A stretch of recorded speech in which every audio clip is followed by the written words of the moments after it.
नमस्कार, बहुत स्वागत है आप सभी का। मैं हूं आपके साथ अमृता गर्ग और आप देख रहे हैं न्यूज नेशन पर किसी भी खबर का संपूर्ण विश्लेषण करने वाला शो लाई डिटेक्टर टेस्ट। इसमें आज बात करेंगे रूस और यूक्रेन जंग की, क्योंकि ट्रंप के बयान के बाद से रूस और यूक्रेन जंग पर कई तरह की बातें होने लगी हैं। कई जानकार कह रहे हैं कि यूक्रेन जंग कुछ महीनों में खत्म हो जाएगी, तो वहीं कुछ जानकार ये भी बता रहे हैं कि यूक्रेन पर रूस का हमला अब और भी तेज होगा और रूस अगर इसी तरीके से हमला करता रहा तो जाहिर है कि यूक्रेन की सांस फूलने लगेगी। ट्रंप के बयान के अलग अलग मायने निकाले जा रहे हैं। ट्रंप का वो बयान क्या है जिसकी वजह से अब ये भूचाल आ गया है, ये इस रिपोर्ट के जरिए आप देखिए। 2025 में पुतिन के प्रलय प्लान का सच।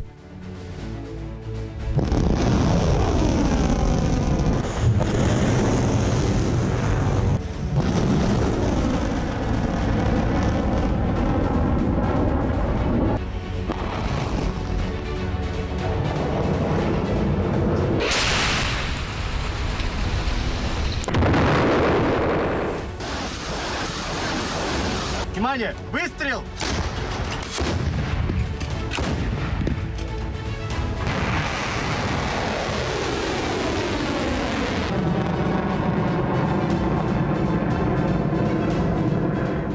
क्या रूस यूक्रेन जंग खत्म करवा देंगे ट्रंप?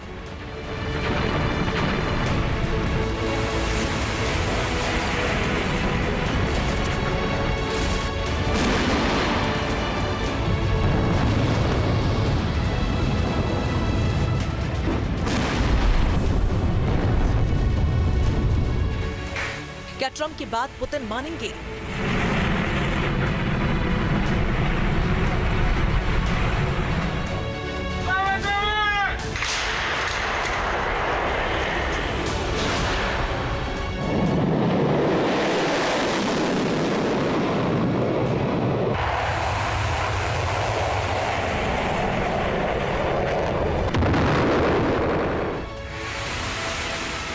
क्या वाकई युद्ध विराम होगा या फिर महाविनाश होगा?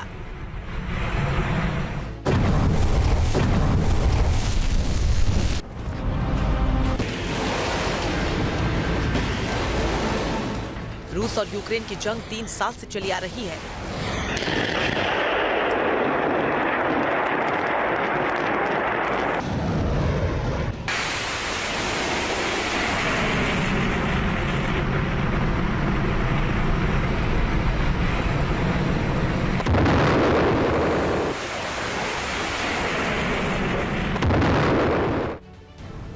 दोनों देशों के बीच जब जंग का आगाज हुआ था तब अमेरिका के राष्ट्रपति जो बाइडेन थे, लेकिन अब सत्ता बदल चुकी है। सवाल यही है कि क्या जंग में हालात भी बदलेंगे?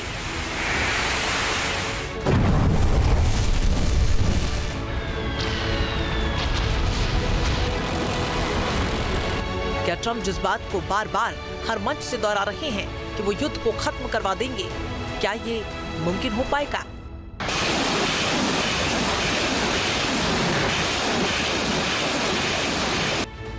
अमेरिकी राष्ट्रपति डोनाल्ड ट्रंप ने ये क्लियर किया है कि वो जल्द ही रूस के राष्ट्रपति पुतिन से मिलना चाहते हैं। पुतिन और ट्रंप की मुलाकात का मकसद केवल एक ही है, रूस और यूक्रेन जंग का खात्मा। I really would like to be able to meet with President Putin soon and get that war ended. And that's not from the standpoint of economy or anything else. It's from the standpoint of millions of lives are being wasted. It's a carnage, and we really have to stop that war. That war is horrible. रूस और America दुनिया की 2 महाशक्तियां हैं। रूस Ukraine के साथ जंग में शामिल है।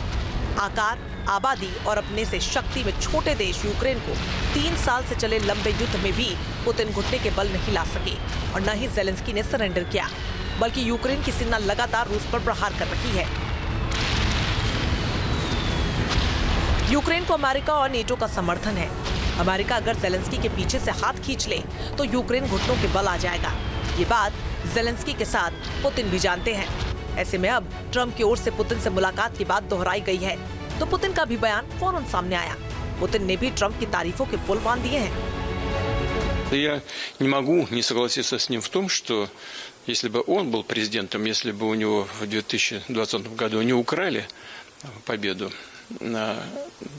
то, может быть, и не было бы того кризиса на Украине, который возник в 2022 году.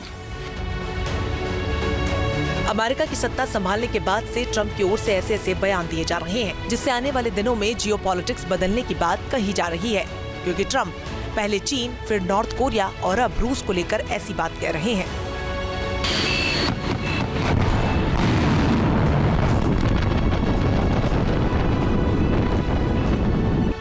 कहा जा रहा है कि 100 दिन के अंदर ट्रंप चीन का दौरा कर सकते हैं। ट्रंप की ओर से ऐसा भी कहा गया है कि वो किम से फिर से मुलाकात कर सकते हैं। तो वहीं अमेरिकी राष्ट्रपति डोनाल्ड ट्रंप ने पुतिन से भी मिलने की इच्छा जाहिर की है।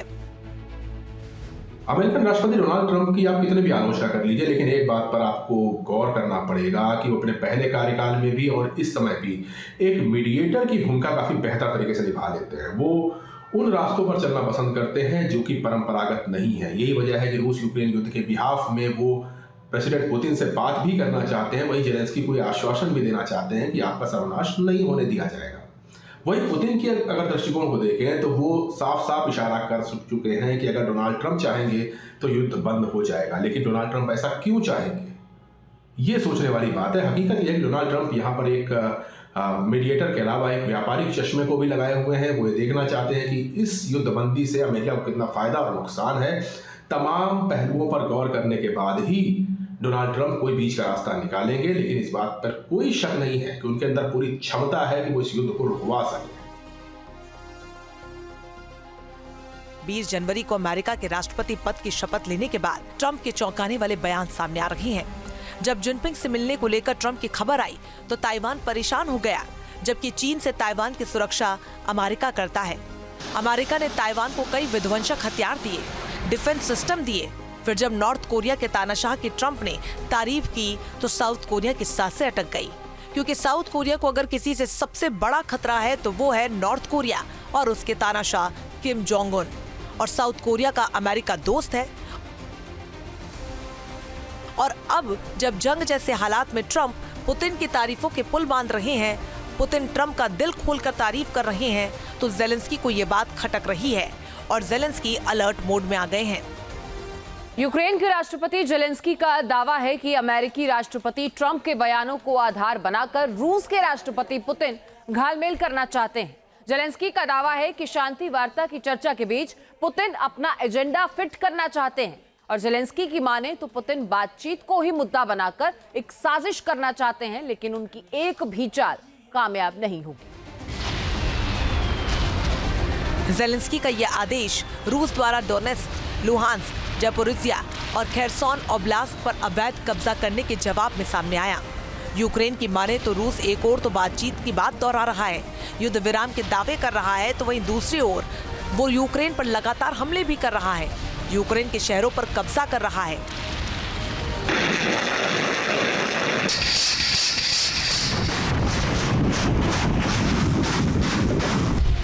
रूसी सेनाएं दक्षिणी डोनेत्स्क ओब्लास्ट में यूक्रेन के एक अहम गढ़ वेलिका नोवोसिल्का पर हमला तेज कर चुकी है, जिससे यूक्रेनी सेना पर संकट गहरा गया है। Внимание! Выстрел! रणनीतिक लिहाज से वेलिका नोवोसिल्का बेहद ही अहम है और इस पर कब्जा करने से रूसी सेना के लिए यूक्रेनी क्षेत्र में आगे बढ़ने का रास्ता खुल सकता है। डोनेत्स्क, जापोरिजिया, निप्रोपेट्रोव्स्क ओब्लास्ट के चौराहे पर स्थित ये गांव इसे एक रणनीतिक लिहाज से काफी महत्वपूर्ण बनाता है और रूस अब इन इलाकों पर बमबारी तेज कर चुका है। रूस का प्रहार, यूक्रेन देगा पोसाइडन ड्रोन से जवाब। रूस के बढ़ते हमलों की वजह से अब यूक्रेन ने जंग में पोसाइडन ड्रोन को मैदान में उतार दिया है, क्योंकि जिस तरह से पुतिन की आर्मी ने यूक्रेन के शहरों पर हमले तेज किए हैं, उसकी वजह से जेलेंस्की ने आसमान के इस सिकंदर को मैदान में उतारा है, क्योंकि यूक्रेन का ये योद्धा कई खूबियों से लैस है। पोसाइडन ड्रोन 2000 से 3000 किलोमीटर तक हमला करने में सक्षम है, तो वहीं 50 किलो से लेकर 100 किलोग्राम तक विस्फोटक ले जा सकता है। ड्रोन में इलेक्ट्रिक इंजन लगे हैं, इससे ये बहुत कम आवाज करता है, आसानी से रडार की पकड़ में नहीं आता, एडवांस नेविगेशन सिस्टम लगा हुआ है। ड्रोन -20 डिग्री सेल्सियस तापमान से 45 डिग्री सेल्सियस तापमान में काम कर सकता है। यूक्रेन का ये ड्रोन रूसी एयरबेस के लिए घातक है। यूक्रेन ने आसमान के इस योद्धा को मैदान में इसलिए उतारा है क्योंकि रूस यूक्रेन पर बड़े हमले की तैयारी कर रहा है, जिसकी गवाही ये तस्वीर दे रही है। ये रूस का Tu-95 बॉम्बर है। रूस के सैनिक इस बॉम्बर से अभ्यास कर रहे हैं और कहा जा रहा है कि रूस अपने इस बॉम्बर से यूक्रेन के कई इलाकों पर बम बरसाने की प्लानिंग कर रहा है।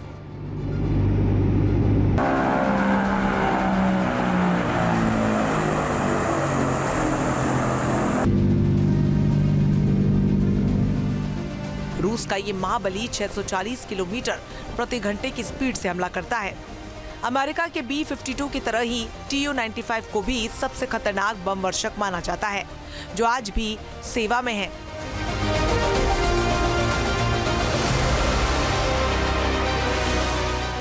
Tu-95 को मूल रूप से परमाणु हथियारों के लिए बनाया गया था।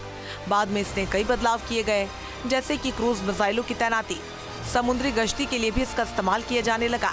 और अगर रूस इसका इस्तेमाल तटीय सुरक्षा के लिए करता है तो यूक्रेन अपने इस ड्रोन से इस पर हमला करने की कोशिश करेगा।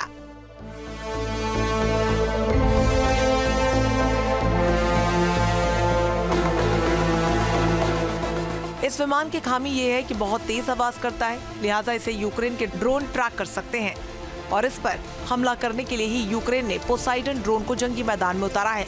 लेकिन क्या ज़ेलेंस्की की ये तैयारियां काफी होंगी? क्योंकि रूस के जखीरे में ऐसी मिसाइलें हैं जिससे यूक्रेन का विनाश हो सकता है।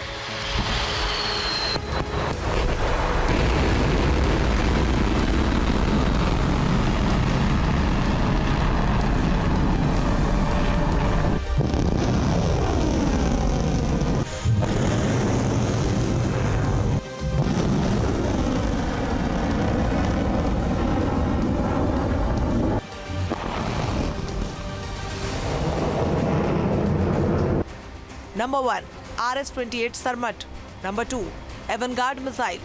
Number 3, Topol M missile. Number 4, Yars missile.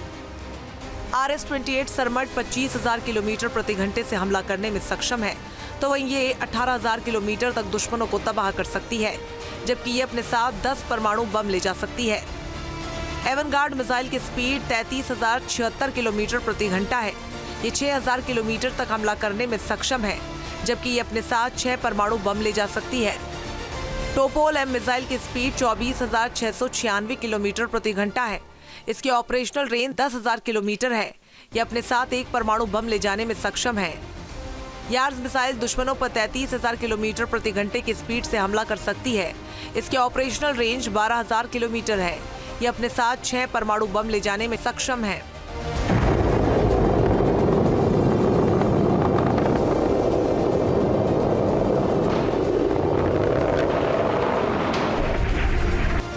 रूस के पास ये वो हथियार हैं जो दुनिया के किसी भी कोने में तबाही मचा सकते हैं।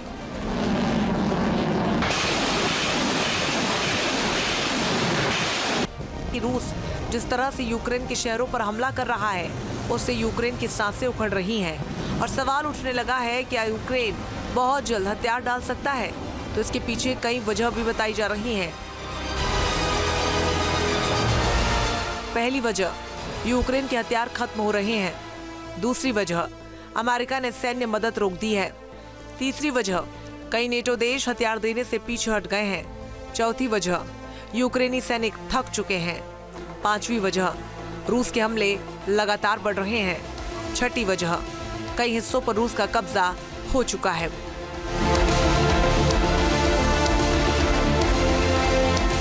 जिस तरह से रूस यूक्रेन पर हमला कर रहा है, उससे सवाल उठने लगे हैं कि क्या कुर्स्क यूक्रेन के हाथ से चला जाएगा।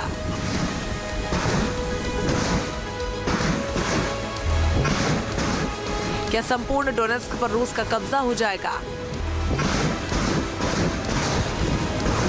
और जानकार बता रहे हैं कि अगर ऐसा हुआ तो यूक्रेन की हार बस एक कदम पीछे रह जाएगी और शायद पुतिन की मंशा यही है और इसीलिए वो ट्रंप की सराहना कर रहे हैं, जिससे उन्हें मोहलत मिल सके और वो तब तक यूक्रेन पर इतने हमले कर दें कि चारों तरफ तबाही हो और फिर जब बातचीत की टेबल सजे तो पुतिन का पलड़ा भारी रहे और उनकी बात को अहमियत मिले।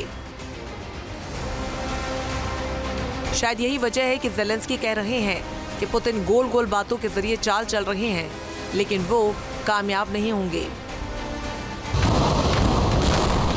Team news nation.